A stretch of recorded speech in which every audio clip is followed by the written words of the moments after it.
Hello everyone, in this video I am going to share my experience of making Punjabi curry in Punjabi style.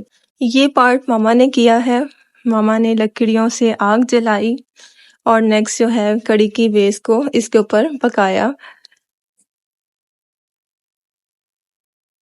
यहाँ दही में बेसन add करके और grinder में अच्छे से मिक्स देकर और उसके अंदर वेजिटेबल्स ऐड की हैं। हम प्याज, लहसुन, अदरक, टमाटर, हरी मिर्चों उनको ब्लेंड करके ये भी सारा कुछ बेसन और दही के बेस में ऐड कर दें। नेक्स्ट जो है लस्सी अगर आपके पास अवेलेबल है तो वो डालें। यहाँ हमने लस्सी भी डाली है। नेक्स्ट सारे स्पाइसेस चले जाएंगे जो कड़ी में बेसिक होते हैं। नमक, मिर्च, हल्दी पाउडर, गरम मसाला पाउडर, सूखा धनिया पाउडर, धड़ा मिर्चें यहाँ मैंने ऐड की हैं। कड़ी को चूल्हे पे चढ़ाने के बाद 45 to 50 मिनट्स लगे थे उबाल आने पे।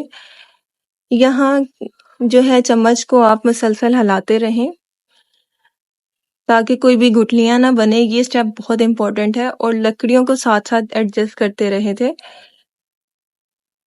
जब ये बॉयल होना स्टार्ट होगी तो इसको जो है वो हाफ ढक्कन देकर इसको कवर कर देंगे और ये कड़ी को 3 to 4 आवर्स के लिए पकाएंगे। नेक्स्ट जो है पकोड़ा को रेडी करने स्टार्ट कर दें। पकोड़ा में सारी वेजीज ऐड कर दी मैंने। नेक्स्ट हमारे जो है स्पाइसेस जाएंगे। स्पाइसेस वेरी बेसिक जो हम अमूमन सारे पकोड़ा में यूज करते हैं वही स्पाइसेस मैंने भी ऐड किए हैं।